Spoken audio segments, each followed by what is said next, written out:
মানুহৰ জীৱনলৈও পৰিৱৰ্তন হ'ল। হাজাৰ হাজাৰ লৰাই কৰ্ম সংস্থাপন পালে, ৰাস্তা ঘাট হ'ল আৰু আমাৰ সমাজখন বহু দূৰ আগবাঢ়ি গ'ল। গাঁৱত যি গাঁৱত এটা নামঘৰ নাছিলে, সৰু মন্দিৰ নাছিলে, এতিয়া তাত প্ৰকাণ্ড নামঘৰ হ'ল, প্ৰকাণ্ড মন্দিৰ হ'ল, মছজিদ হ'ল, সকলো ফালে আমাৰ সমষ্টিটো আগবাঢ়ি গ'ল। আমিন গাঁৱত DC অফিচ হ'ল, এতিয়া আমিন গাঁৱত যিটো ষ্টেডিয়াম হৈ আছে, গুৱাহাটীৰ সৰু সজাই ষ্টেডিয়ামতকৈ এই ষ্টেডিয়ামটো বেছি ডাঙৰ ষ্টেডিয়াম হ'ব। ইয়াতেই খেলা ধূলা গোটেইবোৰ হ'ব। ৰিং ৰোড হ'ব। ৰিং ৰোড হোৱাৰ লগে লগে আমি ইয়াৰ পৰা গৈ নাৰেংগী কুৰুৱাদী দলঙেদি আকৌ ঘূৰি আমি ইয়ালৈকে আহিব পাৰিম। আগতে যি কথা আমি চিন্তাও নকৰিছিলোঁ, সেই কাম আমি কৰিব পাৰিম। কেইদিনমান আগতে দিছপুৰত আমাৰ এখন মিটিং হৈছিল। শিঙিমাৰী মাটি এডোখৰ দেখুৱাই কিবা প্ৰেজেণ্টেশ্যন কৰি আছিলে। মোক কৈ আছে একেবাৰে ওচৰ, একেবাৰে ওচৰ। বোলে কেনেকৈ ওচৰ হয়? তেতিয়া তেওঁ মোক বুজাই আছিলে যে এই মাটিখিনি শুৱালকুছি আৰু পলাশবাৰী দলং হৈ গ'লে এয়াৰপৰ্টৰ পৰা 8 মিনিটত আমি শিঙিমাৰীত আহি হাজিৰ হ'ব পাৰিম, মাত্ৰ 8 মিনিটত। গতিকে আপোনালোকে চিন্তা কৰক, দিছপুৰৰ পৰা 8 মিনিটত এয়াৰপৰ্টত যাব নোৱাৰি, কিন্তু শিঙিমাৰীৰ পৰা 8 মিনিটত এইমছো যাব পাৰি, 8 মিনিটত DC অফিচো যাব পাৰি, 8 মিনিটত এয়াৰপৰ্টো যাব পাৰি। গতিকে আপোনালোকে চিন্তা কৰক, আমাৰ এই অঞ্চলটোৰ ভৱিষ্যত কিমান আগলৈ আছে, আমি কিমান আগুৱাই যাম। আৰু অকল যে জালুকবাৰীত হৈছে এনেকুৱা নহয়। যোৱা 4টা বছৰত অসমত বন্দুক নোহোৱা হ'ল, বোমা বিস্ফোৰণ নোহোৱা হ'ল, আন্দোলন নোহোৱা হ'ল। আজি আমাৰ ৰাজ্যৰ চাৰিওফালে এটা শান্তিৰ পৰিৱেশ, আন্দোলন বৰ্জিত পৰিৱেশ। কংগ্ৰেছৰ দিনত লুঙি আছিলে, ধুতি আছিলে, সূতা আছিলে, কম্বল আছিলে। এতিয়া অৰুণোদয় আছে, নিযুত মইনা আছে। জুন মাহত মহিলাসকলে 10,000 টকাও পাই যাব। তাৰ মানে য'ত এদিন লুঙি আছিলে, সূতা আছিলে, ধুতি আছিলে, আঁঠুৱা আছিলে, কম্বল আছিলে, এতিয়া আমাৰ ৰাইজে অৰুণোদয় আঁচনি পায়, ছোৱালী কলেজত গ'লে নিযুত মইনা পায়, ৰেচনত চাউল বিনামূলীয়াকৈ পায়, আৰু এইবাৰ ইনকাম চাৰ্টিফিকেটো নালাগে। ৰেচন কাৰ্ড দেখালে কলেজত বিনামূলীয়া এডমিশ্যনো এইবাৰ হৈ যাব। গাঁওবুঢ়া বা কাৰো ইনকাম চাৰ্টিফিকেটো এইবাৰ ল'ব নালাগে।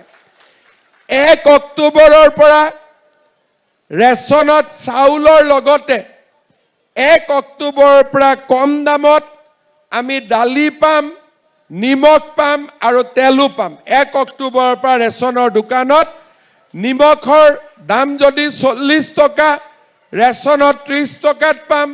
দালিৰ দাম যদি 90 টকা, ৰেচনত 60 টকাত পাম। চেনিৰ দাম যদি 90 টকা, ৰেচনত আমি 60 টকাত পাম। 1 অক্টোবৰৰ পৰা গেছৰ দাম এতিয়া 1,050 টকা। 1 অক্টোবৰৰ পৰা চৰকাৰে আপোনালোকক গেছ 650 টকাত আপোনালোকক দি দিব। আৰু যাৰ উজ্বলা গেছ আছে, উজ্বলাৰ কাগজ আছে, তেওঁলোকে গেছ 250 টকাত পাব। এইখিনিও মই আজি আপোনালোকক ক'ব খুজিছো। 1 এপ্ৰিলৰ পৰা ইলেক্ট্ৰিচিটিৰ দাম 1 টকা কমিলে। অক্টোবৰ নৱেম্বৰৰ পৰা ইলেক্ট্ৰিচিটিৰ দাম আৰু 1 টকা কমি যাব। ৰাইজে সকলোৰে পৰা সহায় পাব। মেট্ৰিকৰ কেণ্ডিডেটবিলাকে মেট্ৰিক পৰীক্ষা দিয়াৰ আগতে যাতে গাখীৰ এগিলাচ খাব পাৰে, কিতাপ পত্ৰ কিনিব পাৰে, মেট্ৰিকৰ কেণ্ডিডেটবিলাকেও প্ৰত্যেক মাহত মেট্ৰিক পৰীক্ষা নোহোৱালৈকে মাহত 300 টকা বেংক একাউণ্টত পাই থাকিব। যিবিলাক ল'ৰা ছোৱালীয়ে BA পাছ কৰিছে, কিন্তু মাক বাপেকৰ পৰা পইচা খুজিব বেয়া পায়। নতুনকৈ BA পাছ কৰা ল'ৰা ছোৱালীক যাতে ইণ্টাৰভিউত যাব পাৰে, পৰীক্ষা দিব পাৰে, 1 বছৰলৈকে তেওঁৰ বেংক একাউণ্টত আমি 2,500 টকা কৰি প্ৰত্যেক মাহত আমি দি থাকিম।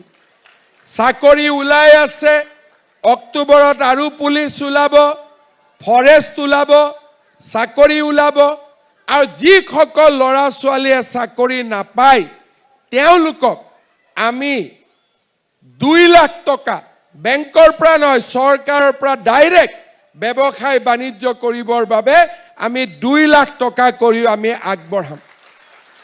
আজি ক্লাছ 9ৰ ছোৱালীয়ে চাইকেল পাইছে, মেট্ৰিকৰ ফৰ্ম ফিলআপত পইচা নালাগে, আমাৰ কলেজত নামভৰ্তিৰ পইচা নালাগে, আমাৰ ছোৱালী কলেজত গ'লে নিযুত মইনা পাইছে, ডিগ্ৰীত পৰীক্ষাত পাছ কৰিলে 2,500 কৈ 1 বছৰৰ বাবে পাব, চৰকাৰী চাকৰি বিনা পইচাত পায়, কোনো দালালি নাই, আৰু তাৰ লগতে মেট্ৰিকৰ কেণ্ডিডেটবিলাকেও মাহত 300 টকা পাব। অৰুণোদয় আঁচনি যিবিলাকে পোৱা নাই, আমাৰ জালুকবাৰীৰ কাৰণে আৰু 7,000 অৰুণোদয় দি দিম, যাতে নোপোৱাখিনিও অৰুণোদয় পাই যাব পাৰে। আমি সকলো দুখীয়া মানুহ আজি আমাৰ চৰকাৰখনৰ পৰা উপকৃত হৈছে। কংগ্ৰেছৰ দিনত অকল লুঙি আৰু ধুতি আছিলে, সূতা আৰু আঁঠুৱা আছিলে। আজি আমাৰ দিনত যিমান আঁচনি, মই যদি গোটেই ৰাতি কৈ যাওঁ, প্ৰণাম আঁচনিৰ পৰা আৰম্ভ কৰি, পিতৃ মাতৃ বন্দনা ছুটিৰ পৰা আৰম্ভ কৰি,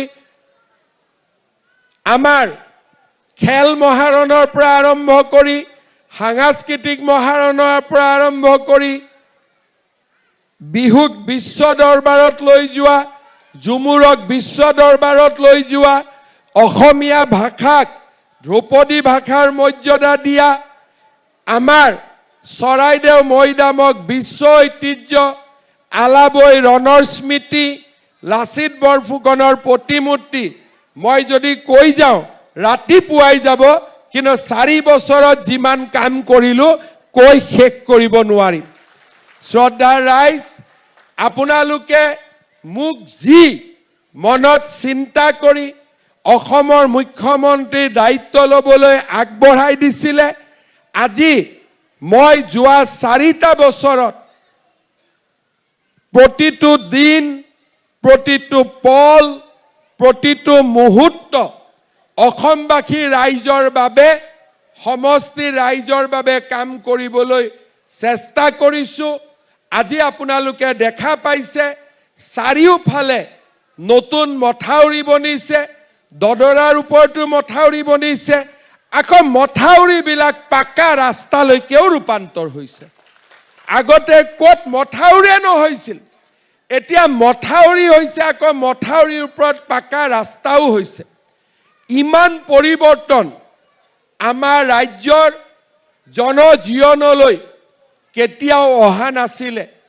বসুন্ধৰা আঁচনি, দুখীয়া মানুহক মাটিৰ পট্টা, নামঘৰলৈ মাটিৰ পট্টা, নামঘৰসমূহলৈ উদাৰ সাহায্য, মই যদি গোটেই ৰাতি কৈ যাওঁ মই শেষ কৰিবগৈ নোৱাৰিম। শ্ৰদ্ধাৰ ৰাইজ, মই এটাই গৌৰৱ অনুভৱ কৰোঁ যে যি আশালৈ দদৰা, পছৰীয়া, শিঙিমাৰী, গণমৌ, বংশৰ, শুৱালকুছিৰ ৰাইজে মোক মুখ্যমন্ত্ৰী পাতিছিল, আজি মই দিছপুৰত গৈ আপোনালোকৰ সন্মান ৰক্ষা কৰিব পাৰিছো, অসমক ভাৰতবৰ্ষৰ এখন শ্ৰেষ্ঠ ৰাজ্যলৈ ৰূপান্তৰ কৰিব পাৰিছো। এতিয়া যদি কৰ্ণাটকত যায়, দিল্লীত যায়, কলিকতাত যায়, যদি টেক্সিটো উঠে, টেক্সিৰ ড্ৰাইভাৰেও অসমক চিনি পায়, ৰিক্সা চালকে অসমক চিনি পায়, ঠেলা চালকেও অসমক চিনি পায়। আমি অসমৰ জীৱনলৈ আমি পৰিৱৰ্তন আনিছো। শ্ৰদ্ধাৰ ৰাইজ, আমাৰ দায়িত্ব যাতে এই উন্নতিৰ ধাৰা অহা 5 বছৰো অব্যাহত থাকে, অহা 10 বছৰো অব্যাহত থাকে, অসমখনত যাতে সকলো সমস্যা শেষ হৈ যায়। এতিয়া প্ৰথমবাৰ অসমত এডভান্টেজ আছাম সামিট হৈছে। আদানী, আম্বানী, জিন্দাল, টাটা যিবিলাক মানুহে বন্দুকৰ ভয়ত অসমৰ নামো নলৈছিল, তেওঁলোকে আজি অসমত আহি ঘোষণা কৰিছে যে আমি 5 লাখ কোটি টকাৰ ইণ্ডাষ্ট্ৰী আমি অসমত স্থাপন কৰিম।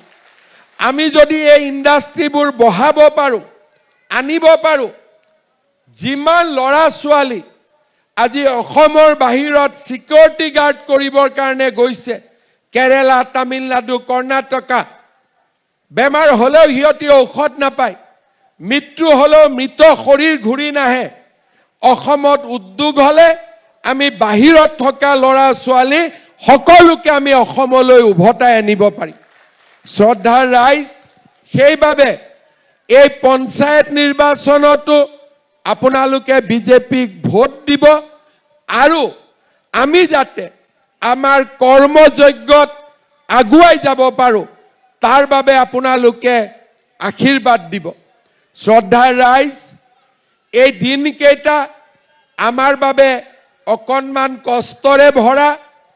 কেইটামান দিন আগতে পেহেলগাম কাশ্মীৰত পাকিস্তানৰ সন্ত্ৰাসবাদীসকলে আমাৰ নিৰীহ লোকক হত্যা কৰিলে। আমাৰ মনবোৰ বেদনাসিক্ত হৈ আছে।